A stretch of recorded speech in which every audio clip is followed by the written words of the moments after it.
Babababam. Morgen miteinander. Hallo Ambrachertal. Sind ihr wach? Sind ihr wach? Auch ihr daheim, wo ist die Kamera? Auch ihr daheim, ihr verpasst etwas. Schau mal die hübschen Gesichter da. Und virtuell kannst du niemanden umarmen. Kommt wieder mal da rein, hat es noch genug Platz dort hinten. Und heute Morgen hat einer prophetisch mir einen Cappuccino, einen christlichen Kaffee entgegengebracht. Jean-Pierre, wo bist du? Danke vielmals, gell? Ich habe gar nichts gesagt. Und er kommt zu laufen mit dem christlichen Kaffee. Du. Das gewiss Cappuccino. Das kommt von Kapuzinermönchen, die in Arabien haben die ganze Nacht durchbeten. Machen wir wieder mal Gebetsnacht miteinander. Und das richtig wach bist mit dem Koffein. Guten Morgen miteinander. Mein Name ist Mario Mosimann. Ich war schon mal da. Ich glaube es zweimal oder mit dem Gebetsnacht das dritte Mal. Freut mich sehr, da zu sein, in dem Embrachertal, wo voll Nebel ist. Ich bin beim Ziegerschlitz Glarus aus der Sonne da reingekommen. Aber wenn ich jetzt da bin und Applaus der Worship-Band bitte auch nochmal kommen, hey, die geben sich so Mühe. Super. Und hören nicht mit auf strahlen. Ihr habt uns angestrahlt. Wo sind sie jetzt eigentlich? Uns angestrahlt. Strahlt weiter. Sunny Face. Macht weiter so. Auch wenn wir manchmal am Morgen Leute anhocken, die halb frisch aus dem Bett sind, weißt du? Aber strahlen weiter. Ich habe das wirklich herzlich gemacht, gell? Stimmt das? Super. Ich habe hier hinten einen krassen Büchertisch mitgenommen. Und zwar mit so verschiedenen Sachen. Unter anderem möchte ich euch ermutigen, die Bibel viel zu lesen. Die Bibel ist eigentlich das meistverkaufteste Buch. Ein unheimliches literarisches Wunder auch in der Weltgeschichte. Es lohnt sich, die Bibel zu lesen, wenn du vielleicht die noch nie gelesen hast. Oder in der Kirche. Jetzt erstaunlich, wie wenig Christen auch in diesen Bibelkirchen die Bibel schon ganz durchgelesen haben. Also ich bin immer schockiert, dass irgendwie 10-20%, die Bibel ganz durchgelesen haben, von Deckel zu Deckel. Dabei glauben sie alles, was von Deckel zu Deckel ist. Und nachher habe ich auch schon einem gesagt, der nicht aufgestreckt hat, als ich gefragt habe, wer die Bibel schon ganz durchgelesen? Nein, das müssen wir nicht fragen. Aber es könnte ja peinlich werden, wenn man dann in den Himmel kommt, oder? Und plötzlich da kommt der Petrus und sagt, schau, da ist der Herr Habakuk. Und er fragt der Habakuk dich, wie hat dir mein Buch gefallen? Und du so, was für ein Buch, Mann? Genau. Das könnte ja peinlich werden. Also lese die Bibel, einmal im Jahr lese ich die schon 37 Jahre durch, verschiedene Sprachen, lass sie durch, wenn du lesevoll bist, kannst du sie ja durchhören. Ist mega spannend. In 83 Stunden hast du die Bibel durchgelesen. Die Sonntagszeitung vom Tagesanzeiger hast du länger als das Neue Testament durchlesen. Also es ist nicht so eine wahnsinnige Sache. Aber lesen auch Biografien. Ich habe Biografien hinein. Das ist eigentlich Apostelgeschichte 29, kann man sagen. Biografien, die uns anstecken zu Liebe und guten Werk, die uns anstecken zum Glauben auch. Und hinten hat es ein paar so Biografien. Ich habe auch nicht nur vom Ausland Biografien, sondern noch ein paar Kopien vom Inland. Der Henri Dunant, der General Guisan, ist auf den Knien und hat gebetet für den Schutz für die Schweiz und so weiter. Dorothea Trudel, Emil Rupflin und Zwingli und Niklas von der Flühe. Wir haben ja auch unheimliche History Makers in der Schweiz, die Weltgeschichte geschrieben haben. Also das ein Büchertisch. Und das Coolste ist das da. Also das habe ich euch glaube schon mal vorgestellt, oder? Aber egal, ich mache es nochmal, weil das ist ein Tischgebetstoaster. Darf ich noch fragen, wer ist das erste Mal heute Morgen da in dieser Kirche? 1, 2, 3 Hände. Das erste Mal Besucher da. 1, 2, 3, 4. Einfach, dass ich weiss, am Büchertisch habe ich dann vielleicht noch etwas für euch. Das ist mega cool, jetzt 50 verschiedene Tischgebete drin.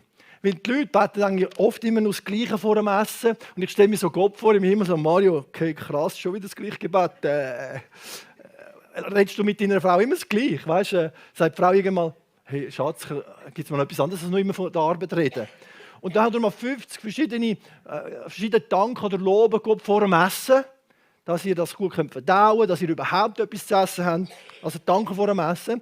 Und für die, wer ist aufgewachsen, dass man nach dem Essen auch noch betet, gibt es ein paar, so ein bisschen es gibt so ein paar, du siehst, im Embrachertal gibt es schon mal jemanden da.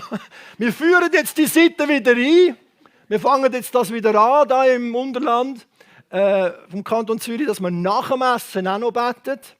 Und zwar könnt ihr das dann so drehen und da hat es 50 verschiedene Länder drauf, wo Christen intensiv verfolgt sind. Und das 2 Anliegen. Und dann lernst du noch etwas, zum Beispiel das ist die Hauptstadt vom Irak. Sehr gut. Deine Frau, wie viele Einwohner hat Irak? Das ist dann schwieriger, gell? Hast du das Kompliment auf der Schei? Sensationell. Bravo, Frau. Der Mann blüht auf, verstehst du? Also, 42 Millionen. Also, man kann dann noch etwas lernen, gell? Also, das am Büchertisch, mega cool. Ich könnte das auch einem säkulären Menschen verschenken, einem gut bürgerlichen Schweiz, der jetzt nicht glaubt, dass es irgendwie einen Gott gibt, vielleicht schon ein bisschen, aber nicht ganz. Letztes Jahr bin ich, das Jahr gar nicht wieder, aber ich gehe jedes Jahr zu meinem Freund, Karl Locher, von der Appenzeller Brauerei, weil ich kenne das Appenzeller Bier. Als alkoholfreie meine ich natürlich. Könnte ich nicht etwas zu trinken noch haben, irgendeine Stange da? Nein. Da bin ich ja so angefahren mit dem Auto und nachher hat sie in meinem Herz pöppelt. Dann habe ich gemerkt, jetzt muss ich mal am Karl reinen Wein schenken. Da in Innerrhoden reingefahren, auf Appenzell. Jetzt muss ich dem mal reinen Wein schenken. Dann bin ich am Fahren und dann sagt der Heilige Geist mir, nein, Mario, der macht kein Wein, der braut Bier. Du musst dem nicht reinen Wein schenken. Und ich, okay, gut, was soll ich denn? Dann habe ich so vom Herz immer so einen Toaster geschenkt. Und ich dachte, nein, der kann doch mit so christlichem Zeug nichts anfangen.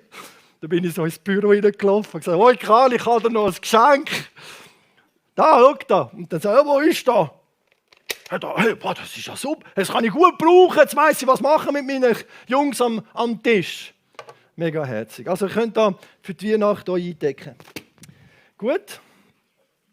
Meine Lieben, ich nehme das schon mal da rauf, wenn ich Durst habe. Nein, also kein Problem.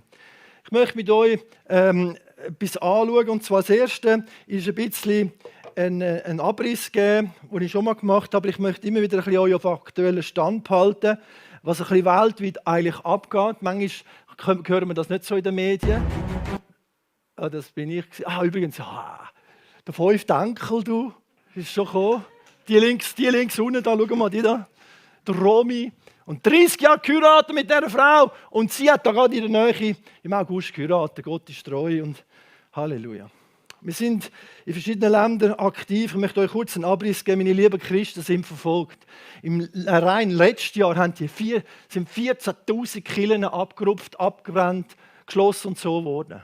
14'000 Kirchen weltweit. Und die Verfolgung der Christen nimmt weltweit zu. Allein nur in Nigeria haben wir über 4'000, 5'000 Tote pro Jahr, meine Lieben. Wir haben jeden Monat 4, 5 Meldungen von Christen, die umgebracht werden, ihr Land wird weggenommen. Wenn es nicht Boko Haram ist, dann sind das Kind gar nicht gesehen, Entschuldigung. Wenn es nicht Boko Haram ist, dann ist es irgendwie Fulani Herdsmen, wo denen einfach reinkommen, mit den Mascheten oder mit dem Gewehr einfach Leute umbringen und sagen, jetzt haut mal da ab. Das ist Nigeria. An anderen Orten, wie unser Freund, der Pastor, ich war ein paar Mal schon in Laos, der einfach am Hühnerfutter war. Und dann kommen 2 auf den Töpf und mit 7 Kugeln bringen sie vor seinem Haus bringen sie nur 2 Kirchen, gegründet unter buddhistisch-animistischen Stämmen im Nordwesten von Laos. Und das verunsichert den Dorffrieden. Soll er jetzt von Jesus reden oder nicht? Dann sagen mir die Leute, oder Karl, ich muss nicht sagen, wer, hat mir schon ein Businessman gesagt, hör doch auf mit der Mission, lass doch denen ihre Kultur, hör doch auf mit Mission, Mission ist etwas Schlechtes. Da habe ich gesagt, aber du, Mission ist etwas Schlechtes, du hast ja auch Mission in deinem Marketing, in deinem Business. Was ist dein Auftrag? Und die vielen Mädchen, die Großmütter den Mädchen beschneiden, eine somalische Grenze, wo man so Vollgas geben dort. Sollen wir es denen nicht sagen? Millionen von Mädchen, die verstümmelt werden. Muss ich mal, denen muss ich sagen. Dann sage ich, ja, was muss ich jetzt? Soll ich es jetzt sagen oder nicht sagen? Und wir wissen alle, dass in allen Kulturen etwas schief ist. Auch in unserer Kultur ist etwas schief. Die Leute vereinsamen bei uns. Wenn ich sie gesehen habe, aus welchem Land bist du? Da vorne lachen. Von welchem afrikanischen Land bist du? Nigeria. Sie, Entschuldigung, sehen so gleich aus. Entschuldigung. Ghana. Ich bin jetzt auf Sie gekommen. Ja. Ja, genau. Bist du froh? Bist du froh, dass Menschen in Afrika Spitäler und Universitäten, Christen, vor allem Christen, haben Spitäler und Universitäten gegründet in Afrika. Sie sind doch froh. Ja? Und wenn man das länger anschaut, und Jesus hat das gesagt, Jesus hat das vorausgesagt, Jesus hat das weltgeschichtliche Geschehen vorausgesagt. Jesus ist nicht nur einfach ein Prophet, sondern Gott ist Mensch geworden in Jesus. Und hat das vorausgesagt, was wird kommen, und das ist meine Liebe weltweit am Zunehmen. Vor 10 Jahren sind es 150 Millionen verfolgte Christen gewesen. Heute sind es über 300 Millionen verfolgte Christen. Das nimmt so zu. Und Jesus hat das vorausgesagt in Matthäus 24. Hat auch vorausgesagt, dass es einen unheimlichen Aufbruch gibt. Der Benji Moore von Kloten, wer kennt ihn? Guter Kollege von mir. Der hat an einem Tag vor 2 Jahren 1260 Buddhisten getauft in Thailand. Darf ich ein Halleluja flüstern hören? Was haben wir da für einen Fluss? Glatt dahin, oder? Wo ist die? Nein, nicht Tös. Halleluja. 1200 Embracher in der Tös. Wer ist dabei? Das sind nicht abgelöschte Christen, das sind Buddhisten. Und Thailand, wer das weiß, missionsgeschichtlich, ist ein harter Boden gewesen. In Myanmar haben wir Aufbruch. Myanmar ist der älteste, der längste Bürgerkrieg vom Planeten. Über 70 Jahre Bürgerkrieg in Myanmar. Und vor 30 Jahren sind es 2% Jesus, bibelgläubige, freudige, heilige Geist Christen gewesen. Heute sind es über 9%. In Thailand harter Boden. Und jetzt poppen es auf. Wir sind in verschiedenen buddhistischen Staatsschulen gewesen. Jetzt im August wieder mit Schweizer. Die wollen, dass wir vom Evangelium erzählen. Die haben Bibeln wollen. Die wollen wissen, was unser Glauben ist. Wir mussten mit den Schülern beten sogar. Oder im Staatsgefängnis letztes Jahr und auch jetzt das Jahr war ein bisschen kleines. Letztes Jahr haben 500 Schwerstkriminelle am Boden. Und 200 haben sich entschieden für das Leben mit Jesus Christus, haben die Vergebung angenommen, haben Ja gesagt zu Gott. Das, was wir Schweizer uns auf die Fahne geschrieben haben. Wir Schweizer haben uns den Glauben auf die Fahne geschrieben. Stell dir das mal vor. Und meine Message ist nichts anderes, meine Lieben. Das Rote von der Schweizer Fahne. Ich habe angerufen im Bundesarchiv von der Stadt Schweiz. Weißt du, wo der Bundesbrief liegt? Jetzt sollte ich es wissen. Habe ich dort angerufen? Nicht Internet, ich habe angerufen. Ich habe gefragt, ich möchte wissen, was die Schweizer Fahne bedeutet. Ja, nur einen Moment bitte. Haben sie mich zweimal verbunden. Dann hatte ich Kantonshistoriker am Telefon. Hochdeutsch, Entschuldigung, hat jemand gesagt. Entschuldigung. Korrigiert mich ein bisschen, so hoch ich kann. Da hat sich die Kantonshistorikerin am Telefon. Dann sagte die Dame, hat sie da eine halbe Stunde erklärt, das Erste, was die Dame sagte, war: Herr Mosimann, das Rote der Schweizer Fahne ist nach Volksglauben das vergossene Blut von Christus. Das ist das Zahlungsmittel für dein Plätzchen im Paradies. Man muss nur noch Danke sagen. Man muss nur noch Danke sagen. Und für die Schweizer ist das ganz schwierig, etwas anzunehmen. Die wollen es kompliziert. Die wollen es oberreligiös kompliziert. Das ist ganz einfach. Einfach Danke sagen. Und wenn du das erste Mal heute Morgen das hörst, reagiere darauf. Zeige Gott nicht die kalte Schulter. Das größte Kompliment, das du Gott machen kannst. Geld geben, beten, weiß ich was, alles super, sich foltern lassen, alles, weiß ich was. Aber wenn du das Geschenk von Gott ablehnst, das ist die schlimmste Sünde, das ist das Schlimmste, das du machen kannst. Dass Gott wurde einmal Mensch in der Menschheitsgeschichte, einmal. Und wenn man diesem Jesus, diesem Kreuz, dieser Auferstehung, die kalte Schulter zeigt, ja, ich bin neutraler Schweizer, mich interessiert das nur in der Peripherie. Nein. Wenn du das sagst, ich danke dir, dass ich das, jetzt check es endlich.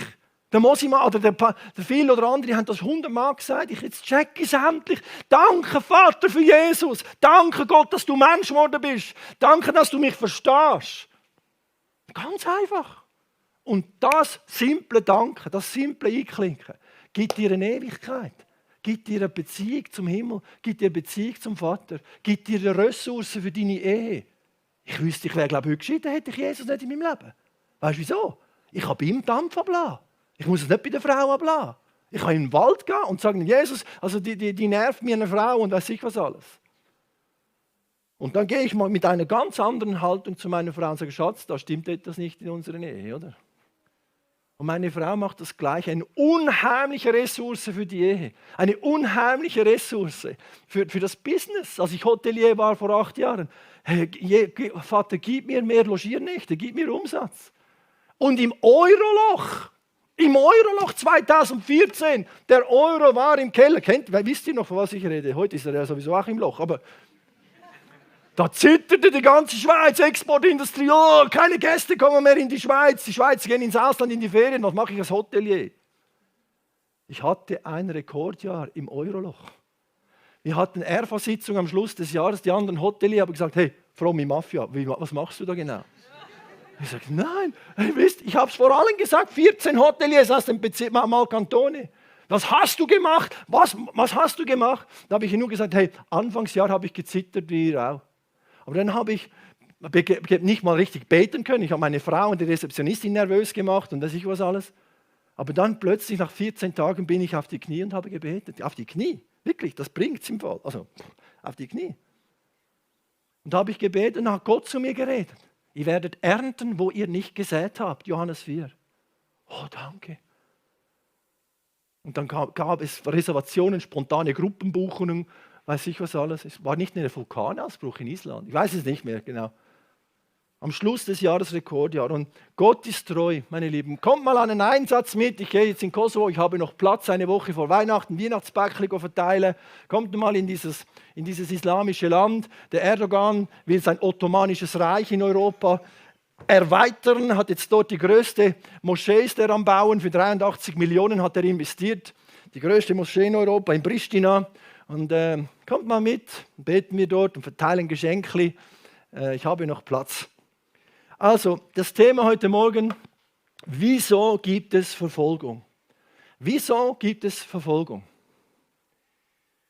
Verfolgung gibt es, seit es Menschen gibt. Kain und Abel, du, Backbar auf der Deckel. Verfolgung gibt es, seit es Menschen gibt. Wer hat Hühner hier? Also nicht der Benninger, da wissen wir es, aber wer hat Hühner hier? 1, 2 Konkurrenzhühner zum Benninger. 2, okay. Wenn nicht meinen, wie leer Hühner hat, könnt ihr keine Hühner. Nein. Meine Lieben, wie die Hühner, ich weiß nicht, ob das stimmt, aber ich habe gehört, dass wenn ein Huhn blutet, kommen die anderen aus dem Instinkt und picken dieses Huhn tot. Könnte das stimmen, irgend plus minus? Komische Reaktion. Und eigentlich ist das ein Phänomen, als Illustration mit den Hühnern, eigentlich ist das ein Phänomen, das im Menschen drin sitzt. Weil Verfolgung gibt es aus verschiedenen Gründen. Aus Machtsucht, aus Neid, vor allem aus Angst. Und der Mensch hat Gott die kalte Schulter gezeigt. Adam und Eva kennt ihr vielleicht, die Geschichte. Es interessiert uns nicht, was Gott macht, wir machen unser eigenes Ding. Das war eigentlich der Sündenfall. Wir wissen es besser als Gott. Gott ist sowieso nicht gut. Wenn Gott gut wäre, warum darf ich dann nicht von diesem Baum essen? Wenn Gott gut ist, warum gibt es diese Hungersnot? Wenn Gott gut ist, oder? Diese Frage. Hat Gott wirklich gesagt, wir werden nicht sterben? Und tack, voll ist es passiert. Wir haben Gott die kalte Schulter gezeigt. Gott war unsere Sicherheit. Nur in dieser Beziehung mit Jesus waren wir sicher. Nur in dieser Beziehung, also Jesus war ja dann erst später gekommen, aber Jesus ist ja Gott. Aber nur in dieser Beziehung mit Gott haben wir diese Sicherheit. Eine gewisse Sicherheit haben wir auch in der Beziehung in der Ehe, in der Familie und so. Ich bin nicht da dagegen. Aber grundsätzlich, wenn mal alles zusammenfällt, wenn es Krieg gibt, wenn alles zusammenfällt, wie diese Völker, die Gott suchen, wenn sie unter Druck sind, wie ein Mensch. Ich wollte Selbstmord machen. Ich war zwischen Kloten und Gladbruck mit 180 Stundenkilometer der Bramen ab. Ich wollte aufhören 1987 mit meinem Leben. Handbremse gezogen, mit dem Leue vorne, wieder zurückgefahren nach Kloten. Da hat mich diese Person gesagt, hey, du musst Klarheit haben mit deiner Beziehung mit Gott. Das kriegst du nur hier mit Jesus. Nur mit Jesus. Es bleibt immer unsicher, wo ist dieser Gott? Wo ist diese Macht? Wo ist diese Mantra? Was steckt hinter diesem Zeug? Nur durch Jesus kriegen wir eine Beziehung, eine klare, sichere Beziehung mit Gott. Glaub mir das. Sonst diskutieren wir nachher noch ein bisschen am Büchertisch. Meine Lieben, du findest deine Sicherheit nicht in einem sozialen, politischen, religiösen System. Wer kennt solche Systeme? Deutschland, Hitlerzeit, was war das für ein System? Ismus, was war das für ein Ismus? Nationalsozialismus, man kennt Kinder oder Teenager, kennt nicht die Erwachsenen, die kennen sowieso zu viel, aber kennt ihr so noch Ismusse? Buddhismus, Kommunismus, Faschismus, Mussolini, Islamismus, Christianismus, könnte man vielleicht auch da reinnehmen, wenn man an die Religion denkt. Buddhismus, hast du gesagt, Shintoismus, Hinduismus, Egoismus vielleicht, Feminismus. Wir haben verschiedene Lebensautismus, das ist eine Lebensart, das ist eine Krankheit, aber versteht ihr, was ich meine? Homosexualität ist auch eine Minderheit.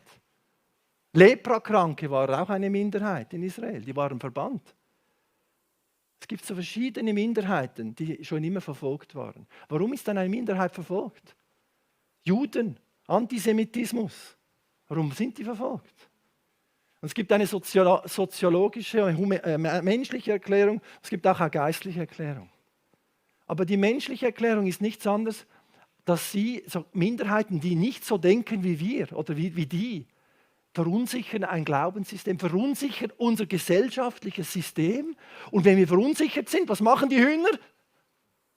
Sie picken das andere Huhn tot. Versteht ihr, was ich meine?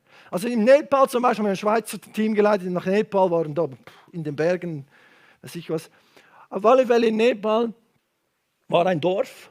Und der Brunnen des Dorfes war einer indischen Gottheit, am Hinduismus, einer indischen Gottheit geweiht. Es hat Hinduismus dort, es hat Leninismus, es hat Maoismus, es hat tibetischen Buddhismus, also alles in Nepal, oder? Ein Dorf hinduistisch. Und dieser Brunnen war einer indischen Gottheit geweiht, einer von den 350 Millionen Göttern. Viele Schweizer sagen, wir haben alle den gleichen Gott. Da sagt der Hinduist, nein, stimmt nicht, wir haben 350 Millionen Götter. Wir haben nicht alle den gleichen Gott. Einfach nur nebenbei gesagt. Also dieser Brunnen ist einer indischen Gottheit geweiht.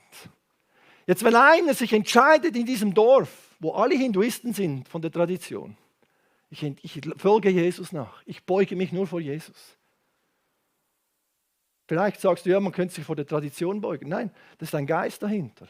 Welcher Geist steckt hinter einem Halloween? Welcher Geist steckt hinter einem, jetzt gehe ich noch weiter, hinter einem grünen Baum am Ende Dezember? Wir haben auch einen zu Hause, das steht hier nicht falsch. Aber welcher Spirit steckt hinter einer Tradition? Ich gehe noch weiter, jetzt schnallt euch mal am Stuhl an, ich will euch nicht zu fest durcheinander bringen. Suchst du deine Sicherheit in deiner Bibelkenntnis oder in der Beziehung mit Jesus? Das ist nicht das Gleiche. Freie evangelikale Christen. Suchen wir unsere Sicherheit in einer Gemeinschaft, kriegen wir zu einem gewissen Maß? Oder ist Jesus dein Fels? Ist Jesus, wenn du dement wirst, nützt dir deine Bibelkenntnis nicht mehr viel? Vielleicht noch ein paar Lieder. Ist Jesus deine Sicherheit? Wenn du in dieser Frage unsicher bist heute Morgen, dann komm zur Sicherheit. Entscheide dich für Jesus. Die beste Entscheidung, die man machen kann. Besser als heiraten. Glaub mir. Man kann sich auch phasenweise nicht alleine fühlen mit Jesus. Er zeigt dir dein Verständnis. Niemand kann dich so lieben, Frau, wie Jesus.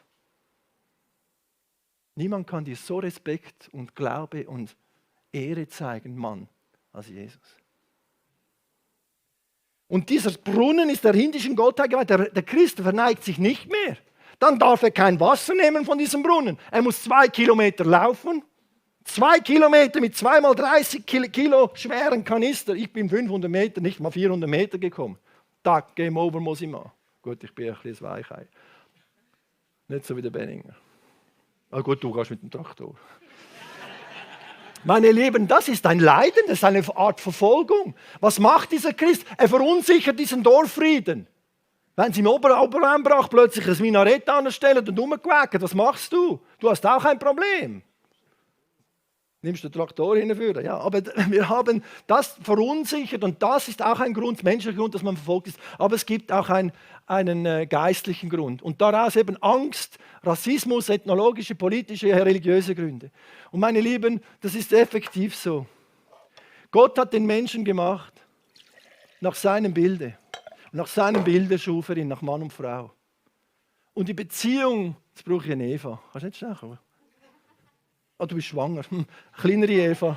Komm, geschwind. Nein, ich beiß dich nicht. Komm, gib mir deine Hand. Das ist die Eva. Applaus, die Eva. Du bist jetzt einfach wie die Eva, unsicher, nicht wie der Teufel. Gott hat den Menschen, Eva und Adam und Eva, geschaffen. Und es war eine klare Beziehung, es war Friede, es war Vertrauen da. Es war Gemeinschaft da, so tief. Das kennen wir gar nicht mehr richtig. Das ist eigentlich ein Paradies. Vertrauen, ich weiß, wo Gott hockt. Ich weiß, wie er ist. Okay? Heben wir schnell. Schön aufheben, dass alle das musst du so, dann sehen sie noch das Wasser. Genau. Und dann ist etwas ganz Schlimmes passiert. Der Teufel kommt ins Paradies. Das ist ein Geist, der mächtigste Geist. Ist Gott wirklich gut? Ich glaube nicht. Ich könnte jetzt so gescheit sein wie Gott, aber... Du tust nachdenklich, sie tut nachdenklich schauen, genau. Nimm doch das. Oder Gott hat es. Das ist sicher nicht gut. Wieso kannst du nicht von dieser Frucht nehmen? Und was macht der Mensch? Ich kenne die Geschichte. Das ist nicht nur Kindergarten. Das ist die Basis, das Urproblem unserer Zivilisation. Ein riesiges Problem ist entstanden. Die Beziehung zwischen Gott und dem Mensch ist gestört worden. Gott, wo bist du? Was ist nach dem Tod? Krieg, Ehebruch, Internetpornografie, Versicherungsbetrug.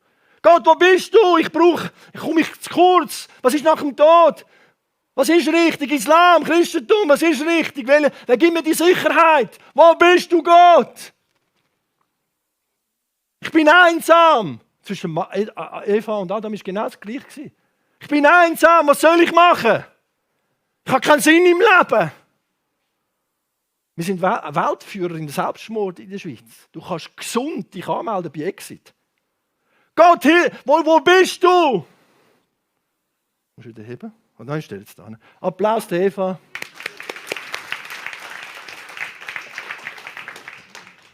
Wir haben das Grundproblem. Und wir versuchen mit Göttern machen, mit Soziologie, Demokratismus, das ist unsere Sicherheit. Wir versuchen durch auch gute Sachen, wir versuchen den Ersatz zu machen, den Gottesersatz.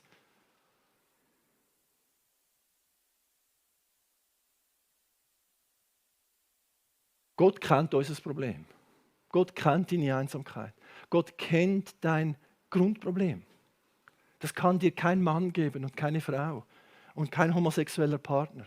Niemand kann dir dieses Verständnis geben. Niemand. Und wenn du einklingst zu Hause, niemand kann dich verstehen wie Gott selber. Aber warum wissen wir das? Weil Gott selber Mensch wurde.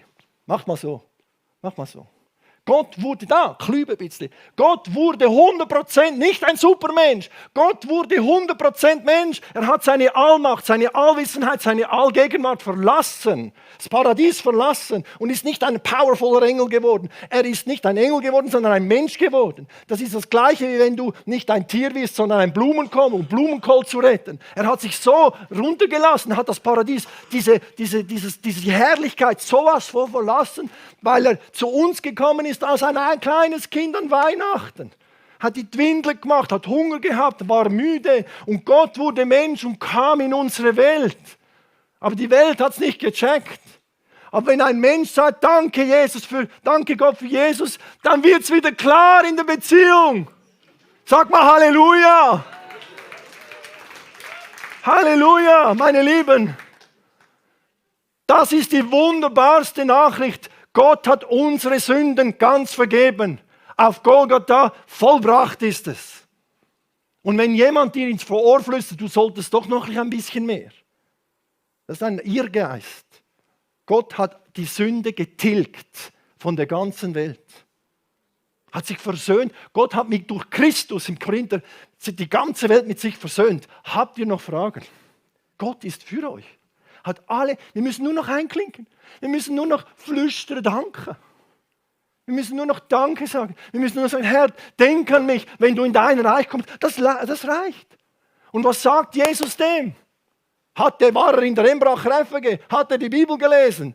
Nein! Heute wirst du mit mir im Paradies sein. Das Wort reicht. Und Gott, das reicht, was Jesus gemacht hat für dich am Kreuz.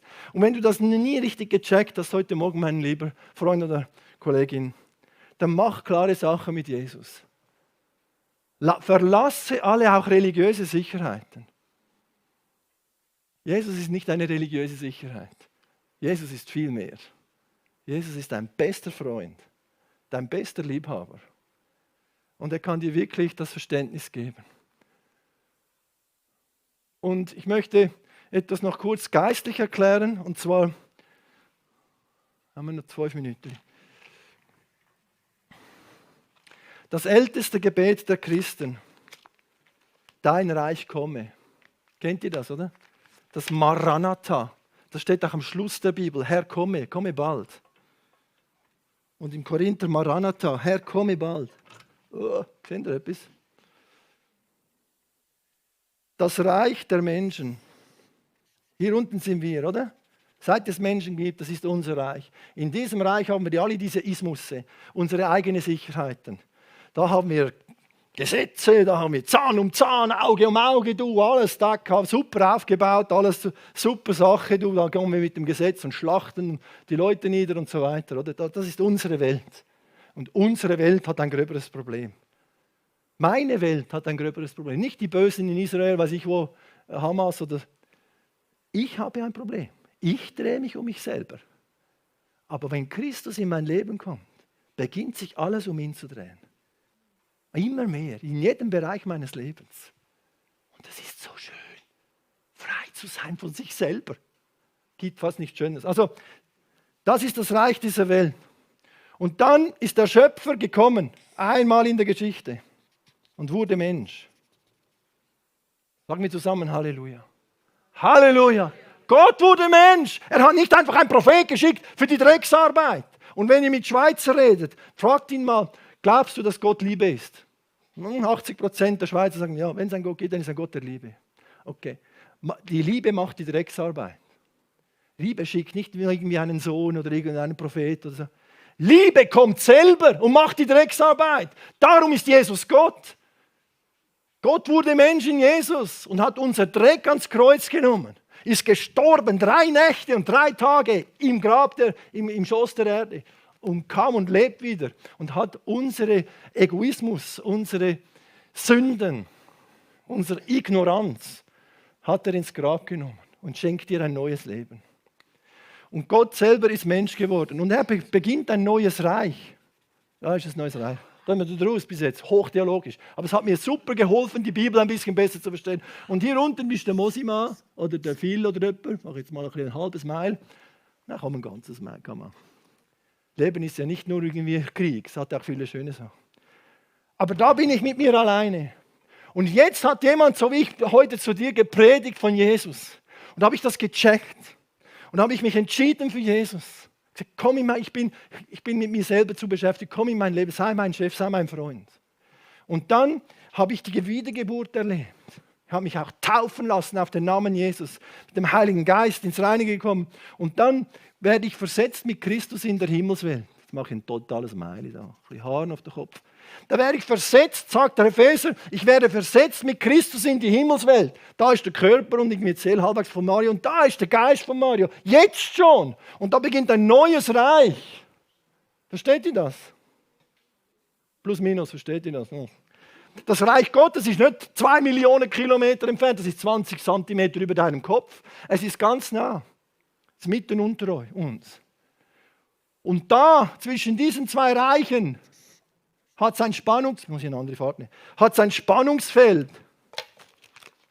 Das Leben ist schon auch spannend, aber wenn es zu spannend ist, plötzlich bin ich so angespannt, dass ich vor lauter Spannung verspannt bin und vor lauter Verspannung und Verfolgung brauche ich Entspannung. Gut, egal. Einfach Da ist ein Spannungsfeld zwischen diesen beiden Reichen. Und Jesus hat dem Pilatus gesagt, mein Reich ist nicht von dieser Welt. Wenn es von dieser Welt wäre, würden die Jünger für mich kämpfen. Der Pilatus ist nicht rausgekommen, egal. Aber da ist ein Spannungsfeld und darum manchmal ist Beten schwierig. Mich schießt es manchmal an zu beten und mich schießt es an, dass mich anschießt. Kennst du den? Bibelvers, ganze Kapitel auswendig lernen, macht das. Es gurkt mich auch an, aber ich mach's. Und wenn du weißt, sage ich jetzt ganz Tiefes, wenn du weißt, etwas, was richtig ist und du machst es, aber es gurkt dich an, oder wie sagt ihr da im Ambrachen das? Kürbis mich an, einfach, es gurkt mich an. Und du machst es trotzdem, dann weichst du geistlich. Ich sage es nochmals, wenn dich etwas angurkt zu machen, und du weißt, es ist richtig vor Gott und du machst es trotzdem, dann wächst du geistlich. Also wir leben in diesem Spannungsfeld, die Christen sind verfolgt. Darum sind die Christen verfolgt in diesem Spannungsfeld. Und wisst ihr was? Der Messias kommt nicht nur einmal, der Messias kommt zweimal. Er kommt wieder, er lässt uns nicht allein. Der König von diesem Reich, Peng, kommt wieder. Und dann erscheint der Pilatus vor dem Richter der ganzen Welt. Dann erscheint der Bundesrat vor dem Richter der ganzen Welt. Dann erscheinen alle Könige. Sultan von Brunei kniet vor diesem Sultan Jesus. Und dann wird er regieren in Gerechtigkeit. Und alle mit unseren Ismussen erhoffen wir das. Aber es geht allein, wenn Jesus diesen Planeten physisch regieren wird. Und er kommt wieder. Das ist Teil des Evangeliums. Wir wurden gerettet von den Sünden, wir werden errettet von den Sünden und der Jesus wird uns vom kommenden Sohn Gottes bewahren. Und meine Lieben, ich möchte schließen, vielleicht mit einem kurzen Clip, gerade 3 Minuten. Wie viel Zeit haben wir noch? Und ich möchte euch kurz dieses Spannungsfeld zeigen. Ich war jetzt in Indien, die Christen sind in Indien verfolgt. Ich lasse das einfach stehen. Die Christen sind in verschiedenen Bundesstaaten verfolgt, Anti-Bekehrungsgesetz, Assam ist sogar Anti-Evangelisationsgesetz, in diesem Spannungsfeld der 2 Reiche.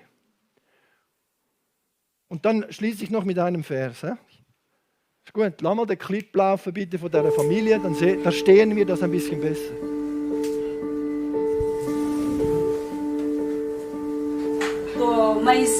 Meine Tochter ist Christin geworden. Ich habe sie dafür gehasst. Aber jetzt glaube auch ich von ganzem Herzen an Jesus. Und ich liebe meine Tochter sehr.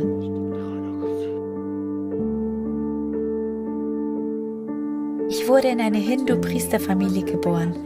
Man lehrte mich, die Götzen anzubeten. 6 Jahre lang wurde ich von einem bösen Geist gequält. Ich irrte von Ort zu Ort, um irgendwie Linderung zu finden. Ohne Erfolg. Am Ende meiner Suche gab mir eine Lehrerin ein neues Testament.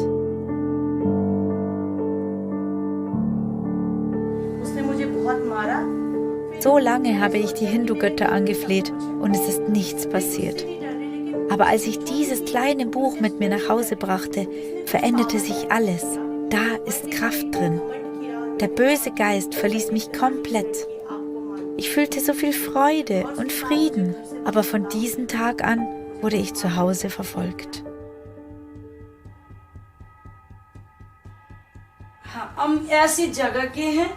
Von wo wir herkommen, haben wir noch nie von Jesus gehört. Wir wussten nur, dass wir Priester sind, der höchsten Kaste angehören und ganz besonders sind. Als ich dann herausfand, dass Savita in eine Kirche geht, habe ich sie daheim abgepasst und sie richtig schlimm verprügelt.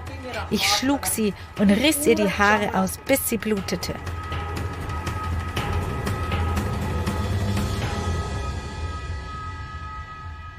Doch sie beharrte trotzdem weiter darauf, in die Kirche zu gehen. Da dachte ich, dass ich sie wohl besser umbringen sollte. Ich habe ihr kein Essen mehr gegeben, bis sie ganz mager war. Sie weinte sehr viel, bis die Kissen nass waren. Eines Tages verprügelte ich sie so sehr, dass die Nachbarn die Türe aufbrachen.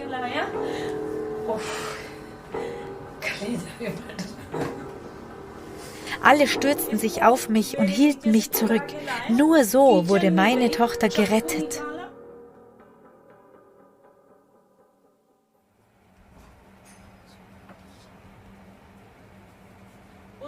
Später ging es mir plötzlich sehr schlecht. Ich blutete stark. 6 Monate lang lag ich krank im Bett. Die Ärzte konnten keine klare Ursache finden. Schließlich dachte ich, heute sterbe ich. Alle waren um mein Bett versammelt, doch Savita rannte in ihr Zimmer und schrie laut zu Gott: Oh Jesus, rette meine Mutter! Jesus, rette meine Mutter! Dann flehte sie den Vater an, nur dieses eine Mal den Pastor zu rufen. Sie sagte: Ich bin sicher, dass Mama gerettet wird, wenn er betet. Als der Pastor begann zu beten, schien das ganze Haus in Flammen zu stehen. Aber er legte seine Hand auf meinen Kopf und dann bin ich umgefallen.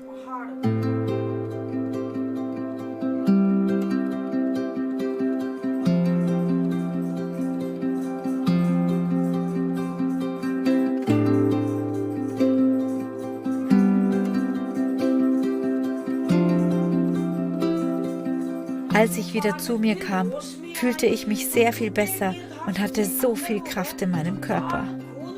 Mein Mann rief: Wer ist dieser Gott, der meine Frau von dieser schweren Krankheit befreit hat? Und der Pastor sagte: Es ist Jesus.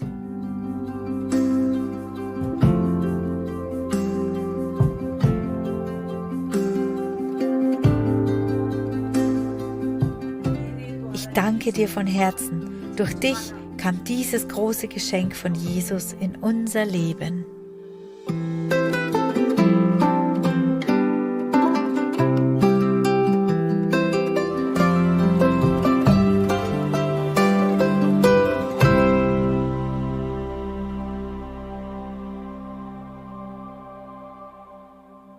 Meine Lieben, wir haben ja jetzt genug Zeit. Ich dachte, ich habe nur 25 Minuten.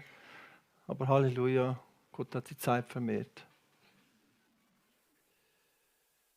Wir sind oft verunsichert, wenn Sachen laufen um uns herum. Ich verstehe Hindus. Plötzlich die Tochter ein Christ wird. Plötzlich dein Sohn ein Satanist wird. Oder deine Tochter sich verheiratet mit einem Moslem. Wie geht es dir als Mutter? Da bist du verunsichert. Da fällt bei dir eine christliche Welt zusammen. Aber Jesus bleibt der gleiche, unser Fels. Und wir dürfen beten und können beten und bleiben dran im Gebet. Dass Menschen zur Erkenntnis von Gott kommen. Das ist der Wunsch Gottes, dass alle Menschen zur Erkenntnis der Wahrheit kommen und gerettet werden, geholfen, geheilt. Ich möchte schließen mit einem Vers. Kommen wir zur Folie 19, bitte. 19. Das ist gerade 2 mehr, das ist später, ja. Wer nicht von oben her geboren ist, kann das Reich Gottes, kann dieses Reich nicht wahrnehmen. Er hat Tomaten auf den Augen. Der Kroate sagt Würste und der Italiener sagt ein Schinken auf den Augen. Und der Heilige Geist, das ist ein Geschenk. Das ist ein Geschenk. Der Glaube ist ein Geschenk Gottes. Nicht aus uns, nicht aus Werken. Es ist ein Geschenk. Und Schweizer, lass dich beschenken. Ich weiß, es ist schwierig für uns. Wir wollen alle anderen schenken. Wir sind sehr gut. Wir sind zweithöchste an Geld geben weltweit von einem Land. Wir sind super im Schenken, keine Frage.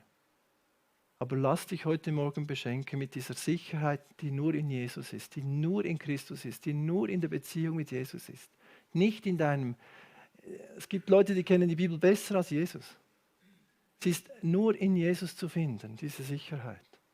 Diese Beziehung, diese Erfüllung, nur in Jesus. Und wenn du unsicher bist heute Morgen, dann ist das Beste, dass du dich einfach frisch oder das erste Mal entscheidest für diesen Jesus. Gibt keinen besseren Entscheid. Ist krasser als heiraten. Glaub mir. Weißt du wieso? Wenn blöderweise der Partner stirbt, dann heiratest du nochmals. Aber mit Jesus hast du eine Person in deinem Leben. Hast du ein Partner. Mit Gott hast du einen Partner in deinem Leben, der immer treu ist. Niemand legt seine Treue an den Tag wie Jesus, wie Gott. Niemand zeigt dir so das Verständnis wie Gott.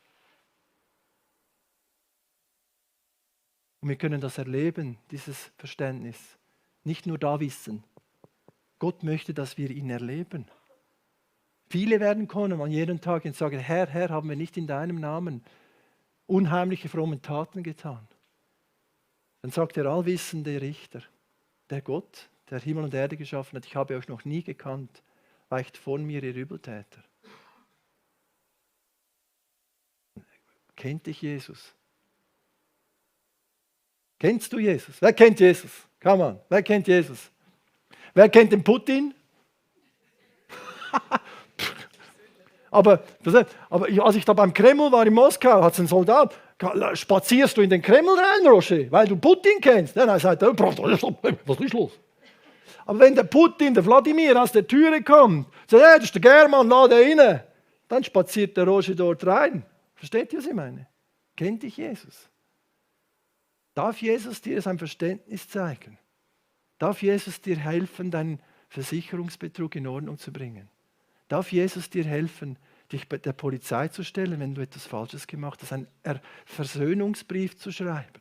Das braucht, Entschuldigung, Eier, wie soll ich sagen, das braucht Mut. Das braucht Mut. Ich hatte jetzt 2 Jahre lang einen unheimlicher, blöder Knatsch wegen einer doofen Erbung. Ja, Erben ist ja schön, aber es war so kräfteraubend. Und da hat Jesus uns immer wieder gesagt, geh den Jesusweg, geh den Jesusweg. Wenn jemand rechnet um dein Hemd, gib ihm noch den Mantel. Aber Herr, das kommt in einer Schweizer Kalkulation nicht auf. Mach's, Mario. Und jetzt haben wir das gewagt. Morgen ist Valutatag auf dem Bankkonto. Und wisst ihr was? Wir sind frei. Als ich zu Rümlang auf den Polizeiposten gegangen bin und der rote Buch Maxi euch geklaut habe, an dieser Adresse dort, die Teile auseinandergeschraubt und das Zeugs verkauft. 4 Jahre später ging ich auf den Polizeiposten so. Und der Wachmeister sagt, ja, Boss, ich habe früher einmal noch etwas, Versicherungsfall. Gehen Sie heim, leben Sie weiter so religiös, gell? Wie bin ich nach Hause gegangen? So. Erlebe das mit Jesus. Lass dein Leben aufräumen. Tut Buße, denn der Himmelreich ist nahe herbeigekommen. Und glaubt an das Evangelium. Buße zuerst und dann Glauben. Nicht Glauben zuerst. Ich muss mehr glauben. Nein. Buße zuerst. Und der Glaube ist Konsequenz davon. Und Buße ist etwas Gutes. Man wird frei. Aber es braucht Mut. Und wenn du dich entscheidest für Jesus, das ist ein mutiger Entscheid. Und wenn du das heute Morgen machst, komm nach hinten, Worship Band, komm doch noch mal vorne. Komm doch noch zum Büchertisch, wir haben ein paar mit solchen Namenstäfeli. Mach diese Entscheidung. Schau nicht auf die Embracher links und rechts von dir. Vielleicht kommt jemand noch von einem anderen Tal. Aber kommt an den Büchertisch und wir machen den besten Entscheid im Gebet zusammen. Und ich will dir einfach sagen, mein Lieben, du trittst ein. Du machst diesen Schritt, du kommst in das Reich Gottes, du bist wiedergeboren in das Reich Gottes. Und dann gibt es den Satan. Vorher gibt es den Satan fast nicht. Der Mafia-Boss von dieser Welt ist gegen dich. Aber ich sage dir etwas, du hast ewiges Leben. Du musst keine Angst haben. Gott ist mit dir in all dieser Versuchung und Herausforderung. Ich möchte beten, ich möchte ein Gebet beten und wenn du unsicher jetzt gewesen bist in dieser Frage mit Jesus, dann bete das doch mit mir mit. Ich mache immer Satz für Satz eine kurze Pause und du kannst es nachbeten von ganzem Herzen, wenn du das möchtest. Du musst nicht, das ist alles freiwillig, du hockst ja freiwillig da. Und du kannst das nachbeten und wenn du willst. Und nach dem Gebet, komm doch an den Büchertisch. Es gab noch ein paar Lieder und wir beten gerne. Lass uns aufstehen vielleicht. Lass uns aufstehen. Lass uns die Augen zumachen. Wir sind da jeden vor Gott einzeln. Einfach vor Gott.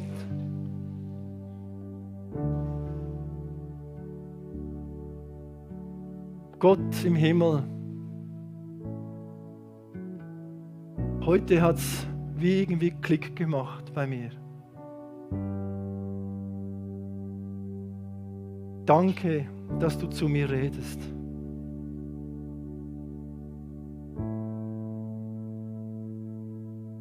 Vergib mir, dass ich dich ignoriert habe. Deine Stimme ignoriert habe.